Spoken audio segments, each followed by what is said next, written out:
So, hello everyone. Welcome to Commercium, the digital classroom. My name is Divyanshu Dubey और आज हम देखने वाले हैं procedure for GST registration. So today's topic will be the procedure for GST registration. कैसे हमें GST registration लेना होता है, उसका क्या प्रोसीजर है. लास्ट लेक्चर में हमने देखा था कि कब और क्यों हमें जीएसटी रजिस्ट्रेशन लेना होता है. आज हम देखेंगे कि रजिस्ट्रेशन जब आप अप्लाई करेंगे तो उसका क्या प्रोसीजर होता है. हम आज देखने वाले हैं कि क्या बेयर एक्ट बोलता है इसको लेके, बेसिकली लॉ में क्या लिखा हुआ है. तो रजिस्ट्रेशन का जो प्रोसीजर है, बेसिकली इसके लिए 3 सेक्शंस हैं जो गवर्न करते हैं. Section 25, 26 and 27 of CGST act 2017 ये बात करते हैं हमारे जीएसटी रजिस्ट्रेशन और उससे रिलेटेड प्रोसीजर्स की. ठीक है ना. तो स्टार्ट करते हैं. सबसे पहले बात कर लेते हैं कि टाइम लिमिट क्या होती है जीएसटी रजिस्ट्रेशन अप्लाई करने के लिए. टाइम लिमिट क्या होगी जब आप जीएसटी रजिस्ट्रेशन अप्लाई करें. हम थोड़ा लास्ट की तरफ मूव कर लेते हैं. जो अपन ने लास्ट लेक्चर में एक बार देखा था उसका एक बार ब्रीफ ले लें पहले, कि सेक्शन 22, 23 एंड 24 अपन ने पढ़े थे, जिसमें सेक्शन 22 बोलता है कि जब आपने थ्रेश होल्ड लिमिट क्रॉस कर ली तो आपको वहाँ पर जीएसटी रजिस्ट्रेशन लेना मैंडेटरी हो जाता है, राइट. सेक्शन 23 बोलता है कि इन केसेस में आपको जीएसटी रजिस्ट्रेशन नहीं लेना है, और सेक्शन 24 बोलता है कि इन केसेस में आपको मैंडेटरी रजिस्ट्रेशन लेना है irrespective of your threshold limit. ठीक है ना. उसको इग्नोर कर सकते हो थ्रेशोल्ड लिमिट क्या है, क्योंकि आपको मैंडेटरी रजिस्ट्रेशन लेना पड़ेगा, राइट. तो सेक्शन 22 और सेक्शन 24 इन दोनों ही सिनेरियोज में जब आपके ऊपर लॉ ने मैंडेटरी किया कि आपको रजिस्ट्रेशन लेना है, तो उस डेट से लेके 30 दिन के अंदर आपको रजिस्ट्रेशन अप्लाई करना होगा. अदरवाइज आपके ऊपर पेनल्टी लगा सकती है गवर्नमेंट, बेसिकली जीएसटी डिपार्टमेंट. तो सेक्शन 25 यही बोलता है कि as per section 25 of CGST act generally GST registration is required to be obtained within 30 days from the date on which he becomes liable for registration, right. जिस दिन से मैं liable हूँ रजिस्ट्रेशन लेने के लिए, उस दिन से लेके 30 दिन के अंदर मुझे जीएसटी रजिस्ट्रेशन अप्लाई करना होगा. ठीक है ना. उस दिन से लेके 30 दिन के अंदर मुझे जीएसटी रजिस्ट्रेशन अप्लाई करना पड़ेगा.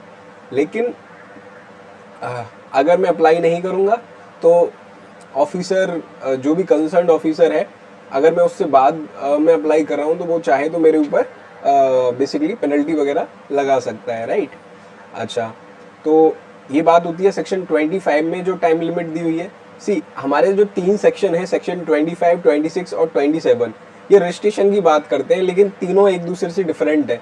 सेक्शन 25 बात करता है जनरल नेचर में अगर मुझे जीएसटी रजिस्ट्रेशन लेना है. सेक्शन 27 जो है वो बात करता है कि अगर आप रजिस्ट्रेशन ले रहे हो as a casual taxable person या फिर NRTP, that is non resident taxable person, तो आपको सेक्शन 27 के अकॉर्डिंग प्रोसीजर फॉलो करना होता है. उसमें थोड़ा स्लाइटली डिफरेंट होता है जो जनरल टैक्स पे के लिए रजिस्ट्रेशन होता है अंडर सेक्शन 25, तो उससे प्रोसीजर थोड़ा डिफरेंट होता है सेक्शन 27 में अगर आप रजिस्ट्रेशन करा रहे होते हैं. इसी के साथ ही एक सेक्शन 26 में होता है आपका, जिसमें डीम्ड रजिस्ट्रेशन बेसिकली आपको अलाउ किया जाता है. क्या है हम डिटेल में अभी देखने वाले हैं. तो सेक्शन 25 में हमने टाइम लिमिट देखी जो बोलती है कि जब आप जिस दिन से आपकी रजिस्ट्रेशन लेने की लायबिलिटी है, ठीक है ना, उस दिन से आप 30 डेज के अंदर रजिस्ट्रेशन ले लो. तो सेक्शन 22 और सेक्शन 24 इनके अकॉर्डिंग आप जब भी लायबल हुए रजिस्ट्रेशन के उसके 30 दिन के अंदर आप रजिस्ट्रेशन ले लो. वॉलंटरी रजिस्ट्रेशन के केस में जिस डेट से आप इफेक्टिव डेट ऑफ रजिस्ट्रेशन डालेंगे बेसिकली, या डेट ऑफ लायबिलिटी मेंशन करेंगे, वही डेट आपकी कंसीडर कर ली जाएगी. अदरवाइज वॉलंटरी रजिस्ट्रेशन के केस में डेट ऑफ रजिस्ट्रेशन बेसिकली आपकी कंसीडर कर ली जाती है, राइट. तो ये सेक्शन 25 था जो बोलता है कि 30 दिन के अंदर आपको रजिस्ट्रेशन लेना होगा, राइट. अब सेक्शन 27 क्या बोलता है.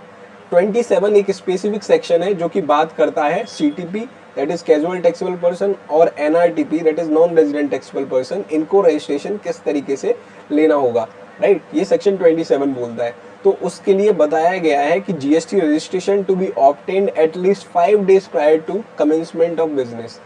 मतलब क्या है कि जो सीटीपी और एनआरटीपी है उनको 5 दिन पहले से रजिस्ट्रेशन लेना होगा जब भी वो कमेंसमेंट ऑफ बिजनेस करने जा रहे हैं. मैंने आपको लास्ट लेक्चर में बताया था कि सीटीपी और एनआरटीपी होते क्या है. सीटीपी बेसिकली या एनआरटीपी जो होते हैं ये वो लोग होते हैं जो जिनका कोई परमानेंट प्लेस ऑफ बिजनेस नहीं होता, वो बेसिकली अलग अलग जगह जाते हैं, वहाँ थोड़ा टाइम रुकते हैं, बिजनेस करते हैं और फिर वहाँ से किसी दूसरी जगह चले जाते हैं, ठीक है ना।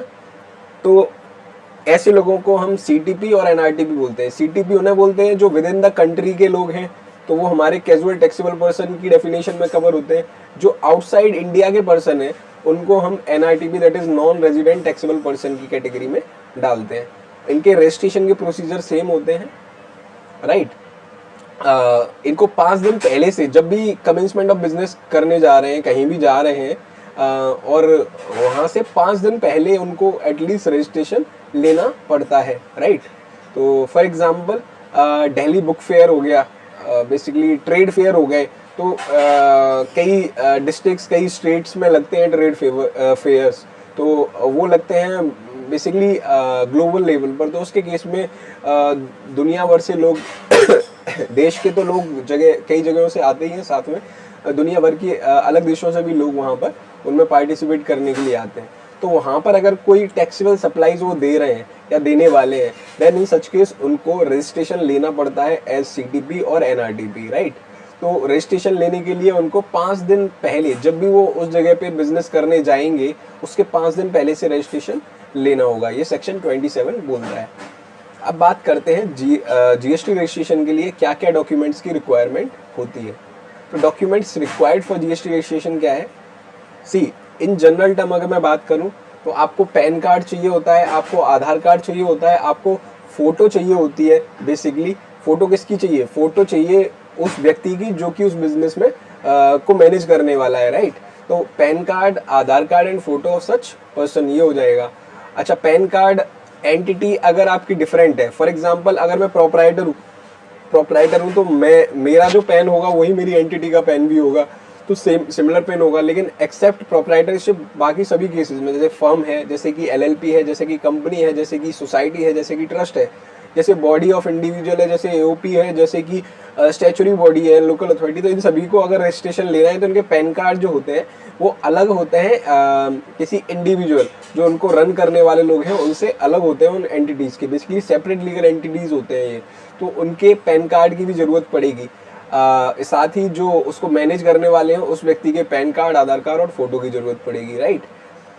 फिर और इसके अलावा मैं आपको पहले रफ वे में समझा देता हूँ। तो pan card, Aadhaar card, photos हो गए। इसके बाद फिर आप बेसिकली जिस प्लेस पर बिजनेस करने वाले हैं उसका प्रूफ चाहिए होता है, जिसे प्रिंसिपल प्लेस ऑफ बिजनेस बोलते हैं। और मुझे डिटेल्स चाहिए होती है जिन गुड्स या सर्विसेज में डील करने वाला हूँ मैं। तो मैं सपोज मोबाइल बनाने वाला हूँ, तो मोबाइल से रिलेटेड बेचने वाला हूँ या बनाने वाला हूँ, तो उससे रिलेटेड मेरे को जो भी HSN है वो मेंशन करने होते हैं। साथ ही सर्विसेज देने वाला हूँ तो मुझे सर्विस अकाउंटेंसी कोड्स मेंशन करने होते हैं, राइट। यही सारी चीज़ें होती हैं जो मुझे मेंशन करनी होती है।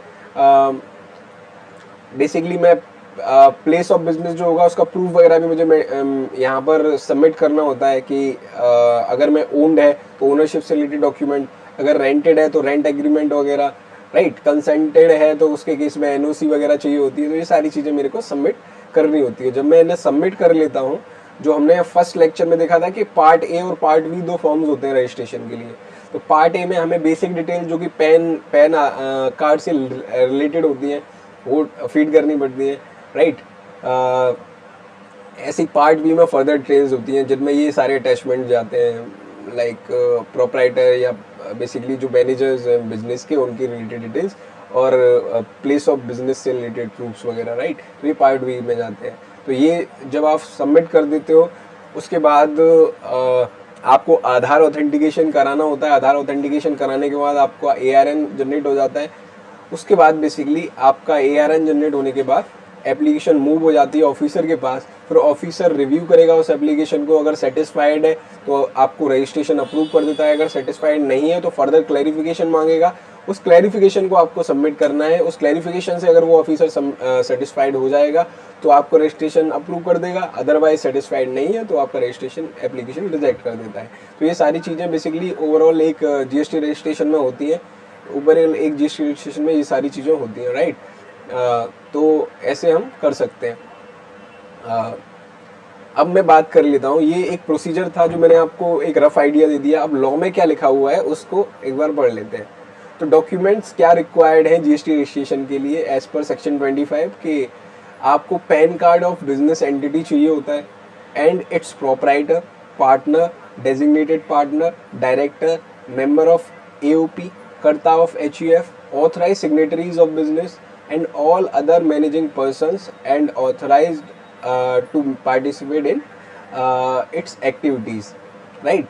तो ये क्या बोल रहा था यहाँ पे, ये बोल रहा था कि आपको पैन कार्ड चाहिए होगा बिजनेस एंटिटी का, पैन कार्ड चाहिए होगा आपको बिजनेस के ओनर का। बेसिकली मैं प्रोप्राइटर हूँ, अगर सिंगल ओनर का केस है तो प्रोप्राइटर हूँ मैं, तो प्रोप्राइटर का भी पैन कार्ड चाहिए होगा।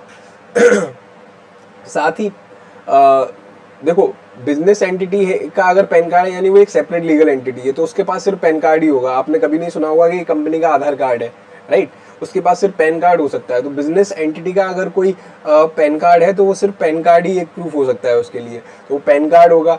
लेकिन उसके जो ओनर है उनके लिए आपको 2 डॉक्यूमेंट्स या 3 चीज़ें चाहिए रहेंगी। 3 चीज़ों में क्या आएगा, एक उनका फोटो, दूसरा उनका पैन कार्ड, तीसरा उनका आधार कार्ड। अब वो लोग कौन से होंगे जो बिजनेस को मैनेज करते हैं, वो लोग होते हैं आपके proprietor, partner, proprietor in single owner business के केस में, ठीक है, पार्टनर पार्टनरशिप फर्म के केस में, डेजिग्नेटेड पार्टनर एलएलपी के केस में, डायरेक्टर कंपनी के केस में, member of AOP association of person है तो उसके केस में, राइट। एचयूएफ है अगर कोई तो एचयूएफ के कर्ता की डिटेल्स चाहिए रहती है, pan card, Aadhaar card, photo. Authorise signatories, business में क्या होता है कि हमको कुछ लोग ऑथराइज भी कर देते हैं, लाइक मैं हूँ तो प्रोप्राइटर, लेकिन मैंने एक बंदे को अपॉइंट कर रखा है जो मेरे बिहाफ पर बिजनेस मैनेज कर सकता है, तो उसको ऑथराइज सिग्नेटरी बना रखा है बेसिकली मैंने खुद से पावर देके, राइट। तो ऑथराइज सिग्नेटरी की डिटेल भी आपको सबमिट करनी पड़ेगी। All other persons managing and authorise to participate in the activities of the entity, और जो भी पर्सन आपके मैनेज कर रहे हैं और ऑथराइज किए गए हैं to participate in the activities of the entity, तो उन सभी की डिटेल आपको डिटेल्स में क्या, पैन कार्ड, आधार कार्ड और एक फोटो, ये चीज़ें चाहिए रहती हैं। This thing is irrespective of like the entity, मतलब एंटिटी की डिटेल तो आपको सेपरेटली चाहिए ही रहेंगी, एंटिटी का पैन कार्ड आपको सेपरेटली चाहिए ही रहेगा, लेकिन बाकी ओनर्स के लिए या मैनेजर्स के लिए ये सारी details pan card, Aadhaar card और फोटो चाहिए रहता है, राइट। हाँ, ये हमारे बेसिकली नॉर्मल टैक्स पेयर के लिए आप जब आप रजिस्टर करोगे तो आपको ये डॉक्यूमेंट्स रहेंगे। लेकिन अगर मैं रजिस्टर कर रहा हूँ अपने आप को सपोज टीडीएस डिडक्टर सेक्शन 51 या फिर टीसीएस कलेक्टर सेक्शन 52 में, तो उसके केस में मेरे को पैन कार्ड की नीड नहीं होती, क्योंकि मुझे टीडीएस डिडक्ट करना है, मुझे टीसीएस कलेक्ट करना है, तो उसके लिए गवर्नमेंट ने बोला है कि आपके पास अगर 10 कार्ड होगा ना, बेसिकली 10 नंबर होगा, तो उस 10 नंबर के बेसिस पे इनको रजिस्ट्रेशन मिलेगा। किसको? टीडीएस डायरेक्टर और टीसीएस कलेक्टर को।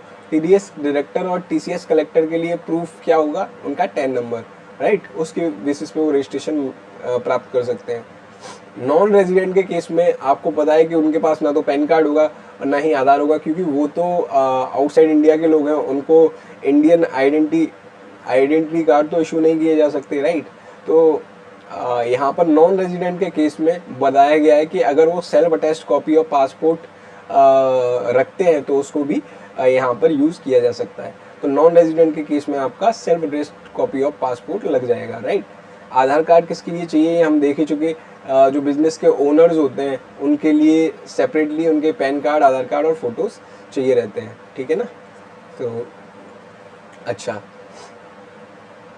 आधार के लिए फर्दर कुछ और बोला गया है कि Aadhaar card is basically now mandatory for GST registration process, ठीक है ना। तो आधार जो है वो आज की डेट में जीएसटी के लिए एक मैंडेटरी थिंग है, वो जीएसटी रजिस्ट्रेशन प्रोसेस का एक मैंडेटरी पार्ट है, right.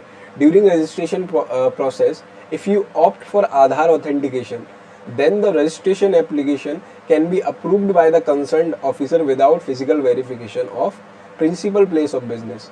But if you opt out the Aadhaar authentication, then the approval of application is subject to the physical verification. ये क्या बोल रहा है यहाँ पर?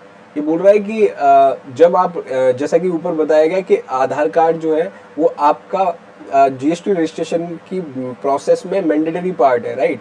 अगर आपके पास आधार कार्ड नहीं है तो प्रॉब्लम होगी। क्या प्रॉब्लम होगी? कि जब आप रजिस्ट्रेशन करने जाते हैं तो आपको आधार ऑथेंटिकेशन के लिए ऑप्ट करना होता है। बेसिकली जब आप अपनी एप्लीकेशन सबमिट कर रहे होते हैं तो उस टाइम पे आपको वो पूछेगा कि आप आधार ऑथेंटिकेशन के लिए ऑप्ट करना चाहते हैं या नहीं। अगर आप ऑप्ट इन कर लेते हैं आधार ऑथेंटिकेशन के लिए, तो फर्दर आपके जो रजिस्टर्ड मेल आईडी है उस पर एक लिंक जाता है जो कि आधार वेरिफिकेशन के लिए होता है। तो आधार वेरिफिकेशन किसका होगा, बेसिकली जो ओनर है उसके आधार पर वो लिंक जाएगा और आधार वेरिफिकेशन होगा। तो आधार वेरिफिकेशन अगर आप ऑप्ट कर लेते हैं तो कंसर्न अथॉरिटी आपके प्लेस को फिजिकली वेरीफाई करने नहीं आएगा। Without physical verification of place आपका रजिस्ट्रेशन अप्रूव कर सकता है। But if you opt out Aadhaar verification, then you are liable for the physical verification, right. मतलब आपकी जो रजिस्ट्रेशन एप्लीकेशन है उसका फिजिकल वेरिफिकेशन करने के बाद ही आपका रजिस्ट्रेशन अप्रूव किया जा सकता है। तो आधार ना होने से ये नुकसान है।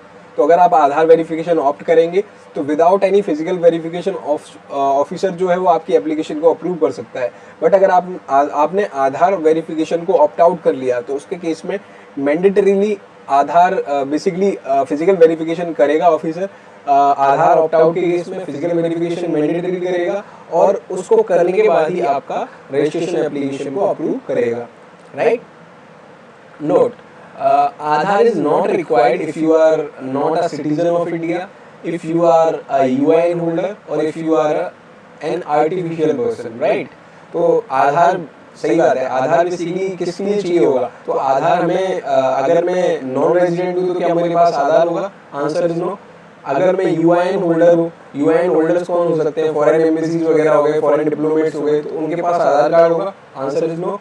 इसके अलावा कोई आर्टिफिशियल पर्सन है, जैसे कि कोई फर्म है, LLP company, body of individuals, statutory bodies, local authority, तो इनके पास क्या आधार कार्ड होगा? The answer is no. तो इन तीनों लोगों को आधार कार्ड की जरूरत नहीं होती, राइट। तो Aadhaar is not required for these person, right.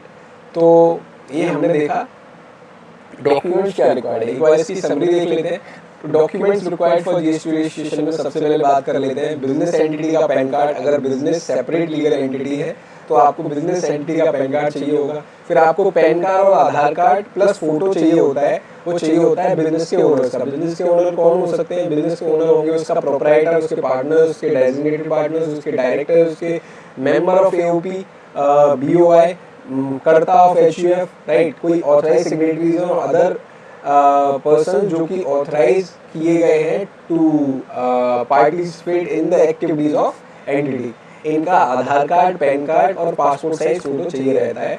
और साथ ही बिजनेस एंटिटी का आपको पैन कार्ड चाहिए रहेगा। ये बेसिक डिटेल्स है जिसके बेसिस पे आपको बेसिकली पैन कार्ड की नीड का होती है जब आप पार्टी फिल करते हो। पार्टी में डिटेल्स क्या जाती है? Legal name of business, pan card, state और डिस्ट्रिक्ट जिसमें आप रजिस्ट्रेशन लेना चाह रहे हो, एक रजिस्टर्ड मेल आईडी, एक मोबाइल नंबर, इसके थ्रू आप पार्टी फिल करते हो। बाकी जो डिटेल है बेसिकली जो प्रोप्राइटर से बेसिकली ओनर से रिलेटेड डिटेल है वो आपकी पार्ट बी की एप्लीकेशन जब आप फिल करने जाते हो टीआरएन की हेल्प से उसमें यूजफुल होते हैं, ठीक है। हाँ, बट अगर आप टीडीएस डिडक्टर या फिर टैक्स कलेक्टर के तौर पर रजिस्टर करना चाह रहे हो तो उसके केस में आपको सिर्फ 10 नंबर की रिक्वायरमेंट होती है। अगर आप एक नॉन रेजिडेंट पर्सन हो तो उसके केस में आपको self attached passport size self attached passport की यूज कर सकते हो क्योंकि आपके पास पैन कार्ड आधार कार्ड नहीं होगा in case of non resident person, right. तो ये हमारा बेसिक डिटेल हो गया। इसके बाद फर्दर आधार के लिए कुछ स्पेसिफिक चीजें और बताई गई कि आधार जो है नाउ वो जीएसटी रजिस्ट्रेशन की एक मैंडेटरी प्रोसेस बन गया है।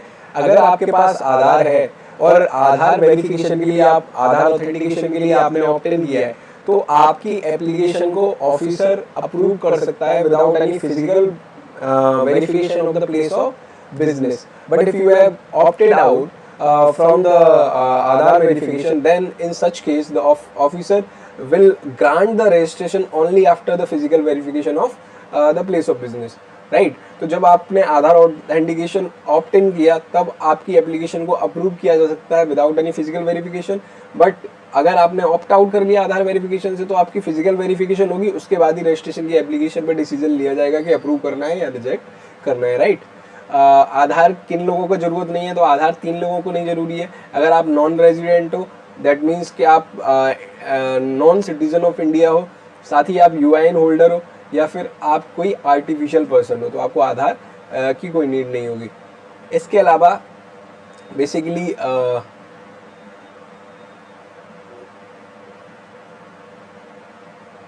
हमारे प्लेस ऑफ बिजनेस का प्रूफ चाहिए रहता है हमें।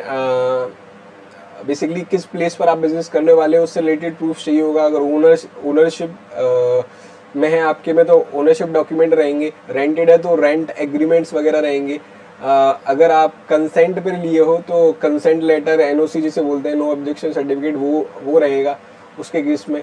तो ये सारे हमारे प्रूफ होंगे प्लेस ऑफ बिजनेस के केस में। इसके बाद आपको अगर सप्लाई ऑफ गुड्स में डील करना है तो उसके केस में आप 5 जो टॉप 5 गुड्स हैं उनकी HSN स्पेसिफाई करोगे। अगर आप सर्विस में डील करने वाले हो तो टॉप 5 SACs आपको वहाँ पर स्पेसिफाई करने होते हैं। इसके साथ ये एप्लीकेशन आप सबमिट कर दोगे। आपको आधार ऑथेंटिकेशन होगा अगर आपने ऑप्ट इन कर रखा है। उसके बाद आपका ARN जनरेट हो जाएगा, राइट। अब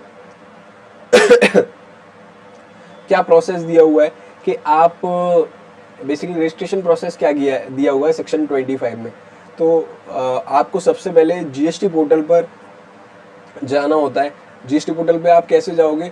वेब ब्राउज़र ओपन कीजिए कोई भी, उस पर वेब एड्रेस टाइप कर दीजिए www.gst.gov.in, ठीक है, और एंटर करेंगे तो आप पहुंच जाएंगे GST पोर्टल के होम पेज पर, दैट इज़ डैशबोर्ड पर, राइट। और वहाँ पे अगर आप टॉप कॉर्नर में देखेंगे तो टॉप राइट में आपको 2 बटन शो हो रहे होंगे, रजिस्टर और लॉगिन का। तो आपको रजिस्ट्रेशन वाले बटन पर क्लिक करना है, जिसके बाद वो आपको ले जाएगा नेक्स्ट पेज पर, जो कि होता है एप्लीकेशन फॉर्म फॉर रजिस्ट्रेशन, जो कि basically part A of application होता है, राइट। GST रजिस्ट्रेशन फॉर्म की जो एप्लीकेशन होती है वो 2 पार्ट में भरी जाती है, part A and part B. तो आप जब रजिस्ट्रेशन बटन पर क्लिक प्रेस करते हैं तो वो आपको पार्ट ए ऑफ फॉर्म पर ले जाता है, right.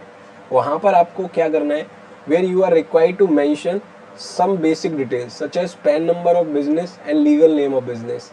It is going to be validated through CBDT और इनकम टैक्स डेटाबेस, राइट। इसका क्या मतलब था इस लाइन का कि जब आप पार्ट ए फॉर्म फिल करने जाते हो तो पार्ट ए फॉर्म किस तरीके से फिल होता है, उसमें कुछ डिटेल्स आपकी बेसिक आपको डालनी पड़ती है। जैसे कि आपको अपने बिजनेस का पैन कार्ड जो है उस पैन नंबर को मेंशन करना होगा, और जो आपका लीगल नेम ऑफ बिजनेस होता है that is the name which is mentioned on the pan card. PAN card के ऊपर जो नाम मेंशन है बिजनेस का, वो नाम लीगल नेम होता है, उसको मेंशन करना है, साथ ही पैन नंबर मेंशन करना है। ये मेंशन करने के बाद फर्दर आप किस स्टेट में रजिस्टर होना चाहते हो और किस डिस्ट्रिक्ट में रजिस्टर होना चाहते हो वो मेंशन करना होता है। साथ ही आप एक रजिस्टर्ड मोबाइल नंबर और एक ईमेल आईडी डालोगे, जो कि फर्दर GST में यूज़ किए जा सकते हैं फॉर OTP पर्पज़ और फॉर फर्दर वेरिफिकेशन और communication purpose with the GST department, right. तो ये डिटेल आप फीड कर दोगे, कैप्चा कोड होगा वो फीड करोगे तो आपकी एप्लीकेशन पार्ट ए के लिए सबमिट हो जाएगी, और उसके सबमिट होते ही आपको एक TRN that is the temporary reference number वो जनरेट हो जाता है। तो where you are required to mention some basic details in the part A form such as the PAN number of business, legal name of business, state and districts in which the registration is required, email and mobile number which will be used for the OTP purpose and further communication with GST department, right। तो ये सारी चीज़ें हमने अभी समझी। उसके बाद क्या होता है, after submitting all the detail asked in part A form, it will lead to mobile and email OTP for verification of part A form, and after doing so it will generate the TRN, that is the temporary reference number, which is used to fill the part B form and valid for 15 days only from the date of generation। ये para क्या बोलता है, ये बोल रहा है कि जब आप पार्ट ए फॉर्म फिल कर लेते हैं तो आप उसको सबमिट करते हैं, जिसके लिए आपका मोबाइल और ईमेल के पर OTP वेरिफिकेशन के लिए लिंक जाता है। बेसिकली एक OTP जाता है 6 डिजिट आपके मोबाइल और ईमेल पर। तो उस पर जो OTP आया है, जब आप उस सबमिट करते टाइम पे वेरिफिकेशन के लिए वहाँ पर फिल कर देंगे तो, और फिल करने के बाद सबमिट बटन प्रेस करेंगे तो वो आपकी एप्लीकेशन सबमिट हो जाएगी, TRN जनरेट हो जाएगा, राइट। TRN जब जनरेट हो जाता है तो TRN का यूज़ क्या है, TRN को आपको यूज़ करना होता है further part B of form को फिल करने के लिए। ठीक है ना। तो पार्ट बी फॉर्म फिल करने के लिए आप उस टीआरएन का यूज़ करते हो। जो टीआरएन होता है वो आपका 15 डेज तक वैलिड होता है from the date of its generation. जिस डेट को आपने टीआरएन जनरेट किया उससे 15 दिन के लिए वो टीआरएन वैलिड है, 15 दिन के बाद वो एक्सपायर हो जाएगा।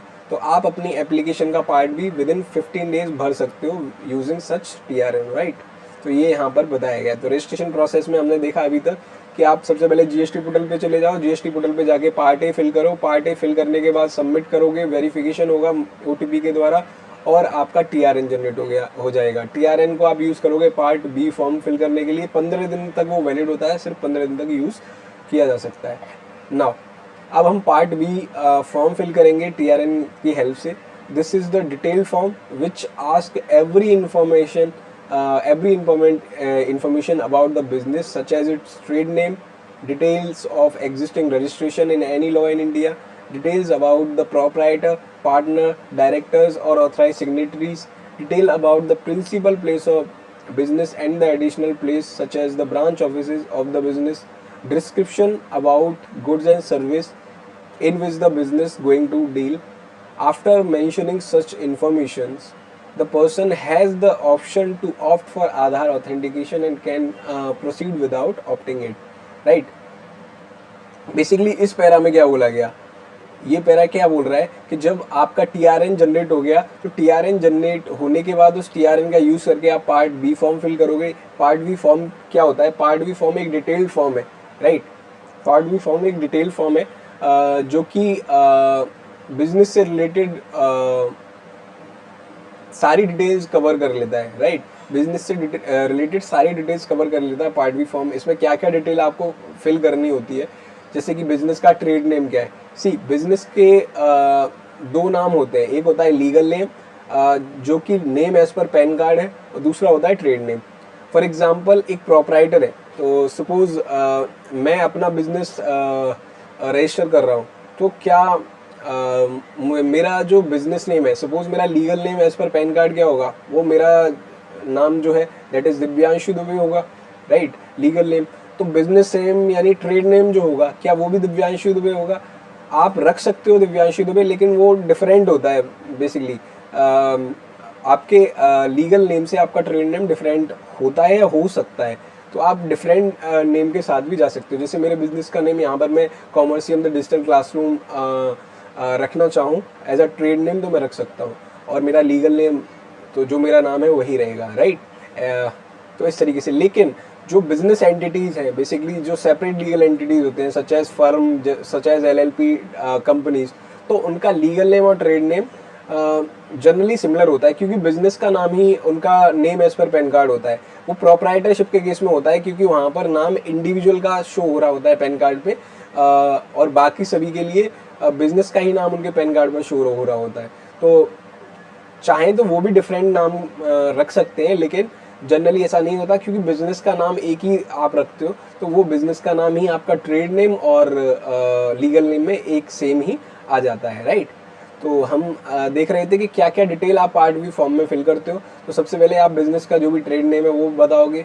उसके अलावा जितने भी एग्जिस्टिंग रजिस्ट्रेशंस आपने ले रखे हैं इन इंडिया किसी भी लॉ के अंडर में, तो आप उसको स्पेसिफाई करोगे यहाँ पे। जैसे कि आपने आईईसी कोड ले रखा है, that is import export code, तो वो वहाँ पर आप सबमिट कर सकते हो। आपके बेसिकली टेली ट्राई के साथ अगर कोई रजिस्ट्रेशन है, मतलब telecommunication regulating authority of India के साथ कोई रजिस्ट्रेशन है, आपका किसी और अथॉरिटी के साथ कोई रजिस्ट्रेशन है इंडिया में, आप कंपनी हो तो कंपनी के इसमें सिन नंबर आपको मेंशन करना चाहिए। आप एक रजिस्टर्ड पार्टनरशिप हो तो आपको पार्टनरशिप का जो रजिस्ट्रेशन नंबर है उसको मेंशन करना चाहिए। आप एक एलएलपी हो तो एलएलपी का नंबर, ट्रस्ट का, सोसाइटी का स्पेसिफिक नंबर है तो वो बेसिकली आपने रजिस्ट्रेशन कराया रखा है ना, तो उसका रजिस्ट्रेशन नंबर मेंशन करना चाहिए। एमएसएमई का आपका रजिस्ट्रेशन नंबर आप मेंशन कर सकते हो। तो ये सारी चीज़ें आपको existing registration in any law in India में ये डिटेल मेंशन करनी होती है। इसके अलावा detail about partners, proprietors, directors और ऑथराइज सिग्नेटरीज जो है उनकी आपको डिटेल मेंशन करनी होती है। जो हमने देखा था डॉक्यूमेंट जो रिक्वायर्ड है रजिस्ट्रेशन की, उसमें कि उनका पैन कार्ड, आधार कार्ड और पासपोर्ट साइज फ़ोटो चाहिए रहता है अपने को। साथ ही इसके मोबाइल नंबर और ईमेल आईडी भी उनकी चाहिए होती है हमको, राइट। तो पैन कार्ड पे उनका नाम वगैरह मिल जाता है, आधार से उनका एड्रेस मिल जाता है, साथ ही पैन नंबर और आधार नंबर मिल जाते हैं। और इसके अलावा हमें एक फ़ोटो उनका यहाँ पर अटैच करना होता है, और उनका एक मोबाइल नंबर और एक ईमेल आईडी भी हमें यहाँ मेंशन करनी होती है। जो भी बिज़नेस के ओनर्स हैं सेपरेटली उन सभी की मेंशन करनी रहेगी, राइट। इसके अलावा आपको प्रूफ्स मेंशन करने होते हैं पार्ट बी फॉर्म में। Proof such as the principal place और एडिशनल प्लेस। एडिशनल प्लेस में क्या हो सकता है, सपोज मैं एक कंपनी हूँ, तो कंपनी के केस में मेरी बहुत सारे ब्रांचेस हो सकते हैं, ठीक है ना। वेयर हाउसेज हो सकते हैं, तो वेयर हाउसेज, ब्रांचेज, या कोई भी एक जनरल बिजनेस है जो जिसके पास मल्टीपल प्लेस ऑफ बिजनेस है, तो जितना एक प्रिंसिपल प्लेस ऑफ बिजनेस यानी एक हेड ऑफिस आप बनाओगे, उसके बाद सभी ब्रांचेस होंगे, तो उन ब्रांचेस की डिटेल एडिशनल प्लेस में मेंशन करनी होती है। हेड ऑफिस की डिटेल प्रिंसिपल प्लेस में मेंशन करनी होती है, और साथ ही उनसे रिलेटेड प्रूफ्स भी लगाने होते हैं बेसिकली कि ये ओनरशिप में है तो ओनरशिप से डॉक्यूमेंट, रेंटेड है तो रेंटेड से रिलेटेड डॉक्यूमेंट, और जो कि रेंट एग्रीमेंट वगैरह हो जाता है। अगर कंसेंट पर है तो नो ऑब्जेक्शन सर्टिफिकेट वगैरह, राइट। ये सब चीज़ें आपको सबमिट करनी होती है। जीएसटी में कौन कौन से डॉक्यूमेंट्स हैं जो आपको जनरली लगाने होते हैं। देखिए, आपको ओनरशिप प्रूफ हो सकता है, प्रॉपर्टी के पेपर्स वगैरह। रेंट के केस में रेंट एग्रीमेंट हो गया, notarise rent agreement, rent receipts notarise. इसके अलावा इलेक्ट्रिसिटी बिल भी होता है जो कि ओनरशिप का प्रूफ हो सकता है। म्युनिसिपल खाता कॉपी हो सकती है। एक no objection certificate consent letter के केस में होता है, जहाँ पर मैंने रेंट पर नहीं लिया प्रॉपर्टी, सिर्फ कंसेंट पे यूज़ कर रहा हूँ, मतलब जहाँ पर मुझे कंसिडरेशन कोई पे नहीं करना पड़ रहा है सामने वाले को, राइट। तो वहाँ पर वो कंसेंट लेटर का यूज़ या एनओसी का यूज़ करते हैं, ठीक है ना। अदरवाइज तो वारंटेड में चली जाती है। तो ये सारे प्रूफ्स हैं जो कि आप प्लेस ऑफ बिजनेस के लिए लगा सकते हो एज एन एविडेंस, ठीक है। तो ये सारी डिटेल्स आपको सबमिट करनी होती है। Description about goods and service आपको सबमिट करना है। जब ये आप सबमिट कर दोगे तो उसके बाद वो आपसे पूछेगा, after mentioning such information the person has the option to opt और आधार ऑथेंटिकेशन और can proceed without opting it. तो बेसिकली क्या है कि जब आपने ये सारी डिटेल फीड कर ली, तब आप एप्लीकेशन सबमिट करने के लिए जाओगे तो वहाँ पर ऑप्शन आता है आधार ऑथेंटिकेशन के लिए। अगर आप आधार ऑथेंटिकेशन ऑप्ट कर लेते हो तो कोई प्रॉब्लम नहीं। अगर आपने आधार ऑथेंटिकेशन ऑप्ट नहीं किया तो मैंने बताया था कि कॉन्सिक्वेंसेस क्या होते हैं। अगर आधार ऑथेंटिकेशन ऑप्ट आउट करोगे आप, तो आपकी एप्लीकेशन का अप्रूवल डिपेंड करेगा, पहले फिजिकल वेरिफिकेशन और प्लेस ऑफ बिजनेस होगा, उसके बाद ही उसको डिसीजन लिया जाएगा कि इसका रजिस्ट्रेशन अप्रूव करना है या फिर नहीं करना है। बट अगर आपने आधार ऑथेंटिकेशन ऑप्ट किया है तो आपका without any physical verification registration approve हो सकता है, राइट। तो वही है कि आप यहाँ पर आधार ऑथेंटिकेशन अगर ऑप्ट करो या ऑप्ट ना करो। अगर आप ऑप्ट करोगे तो विद इन 15 डेज आपको आधार वेरिफिकेशन करना होगा, उस रजिस्ट्रेशन की एप्लीकेशन को फाइनल सबमिट करने के लिए आधार वेरिफिकेशन करना होगा, क्योंकि उसके आधार वेरिफिकेशन के बाद ही आपका ARN that is application reference number generate होता है, राइट। तो आधार वेरिफिकेशन लिंक कहाँ पर जाता है, आपकी रजिस्टर्ड मेल आईडी जो है उस पर आधार वेरिफिकेशन का लिंक जाएगा, जहाँ से आप बेसिकली जो आपका सबमिशन डेट था पार्ट बी फॉर्म का, सबमिशन डेट से 15 दिन के अंदर आपको वो वो आधार वेरिफिकेशन कंप्लीट करना होता है। 15 दिन के अंदर अगर आपने आधार वेरिफिकेशन कंप्लीट कर लिया तो फाइनली आपका फॉर्म सबमिट हो जाएगा, आपको ARN रिसीव हो जाएगा। When the Aadhaar verification is completed, the applicant will receive the ARN, that is application number, at its registered email ID, which can be used for knowing the status of registration application, and after such thing the application will be forwarded to the concerned officer, and the officer will can verify the application along with the submitted documents। मतलब क्या है इसका, जब आप आधार verification कर लेंगे तो उसके बाद आपका ARN application reference number generate हो जाएगा, जो बताता है, जो इस चीज़ का सिग्नल है कि आपकी एप्लीकेशन फाइनली सबमिट हो गई और अब वो फॉरवर्ड कर दी गई है कंसर्न्ड ऑफिसर को। अब जो भी प्रोसेस है वो ऑफिसर के एंड पर है। वो बेसिकली क्या है कि ऑफिसर उस आपकी एप्लीकेशन को रिव्यू करता है, उसमें आपने जो डिटेल्स डाली हैं पार्ट A पार्ट B में उन सभी को रिव्यू करेगा, चेक करेगा। उसके बाद वो डिसाइड करेगा, अगर वो सेटिस्फाइड है आपकी एप्लीकेशन से तो आपका रजिस्ट्रेशन अप्रूव कर देगा। अगर वो सेटिस्फाइड नहीं है तो आपकी एप्लीकेशन को क्लैरिफिकेशन के लिए नोटिस दे देगा, राइट। तो क्या प्रोसेस है देखते हैं। जैसे कि If the officer is satisfied with the application, then the GST registration will be approved within 7 working days or within 30 working days.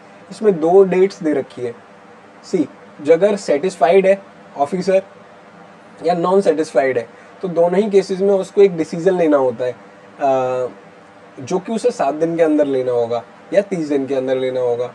आपने जब एप्लीकेशन सबमिट कर दी, ARN आ गया, जिस डेट पे ARN आया उस डेट से लेके 7 वर्किंग डेज के अंदर ऑफिसर को एक्शन लेना होता है उस एप्लीकेशन पे. या तो उसे अप्रूव करे या फिर उसे वो क्लैरिफिकेशन के लिए फर्दर शोकॉज नोटिस इशू करे.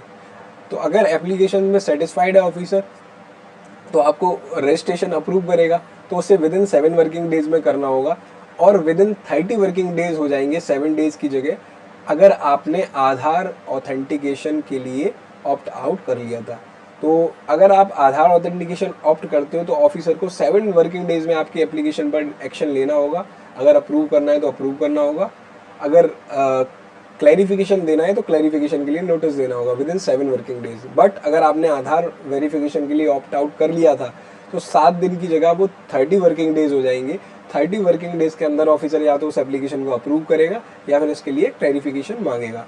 राइट, यही बताया गया इस पैरा में. Next, if the notice for further clarification is issued, then the applicant shall provide the clarification within 7 working days of receipt of such notice. It is going to be sent by the officer online at GST portal, and the reply of such notice to be submitted there or directly to the concerned officer as mentioned in the notice.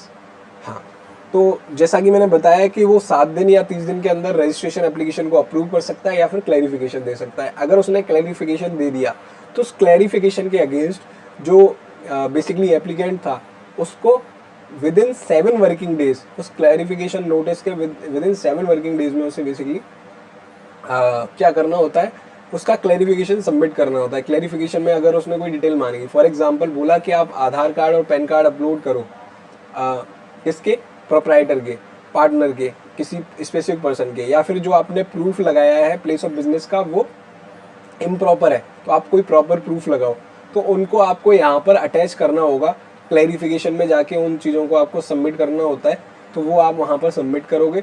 With in 7 working days आपको वो submit करना होता है. जब आप submit कर दोगे तो आपकी एप्लीकेशन दोबारा रिव्यू के लिए पहुँच जाएगी. अच्छा, जो नोटिस ये दिया जाता है बेसिकली क्लैरिफिकेशन का, ये नोटिस आपको ऑनलाइन, जो आपकी एप्लीकेशन जिस पोर्टल से आपने बेसिकली फाइल करी है, बेसिकली GST पोर्टल, उसी पोर्टल पर आपको ये नोटिस मिलता है, जो कि आपको आपके मेल पर उसका इंटीमेशन भी आता है कि इस तरीके से आपकी एप्लीकेशन के अगेंस्ट एक नोटिस इशू किया है ऑफिसर ने. राइट, इसको आपको रिप्लाई को सबमिट करना है, क्लैरिफिकेशन को सबमिट करना है, तो वो आप डायरेक्टली GST पोर्टल पे जाके ऑनलाइन उस क्लैरिफिकेशन को सबमिट कर सकते हो. या फिर कंसर्न ऑफिसर ने अगर अपना बेसिकली एड्रेस वगैरह या कम्युनिकेशन एड्रेस मेंशन किया होता है, तो आप शोकॉज उस नोटिस के रेफरेंस में उससे फिजिकली बेसिकली उस प्लेस पर जाकर भी मिलकर उस क्लैरिफिकेशन को सबमिट कर सकते हो. राइट, तो ये इस तरीके से हमारा क्लैरिफिकेशन के लिए पॉइंट कंप्लीट हो जाता है.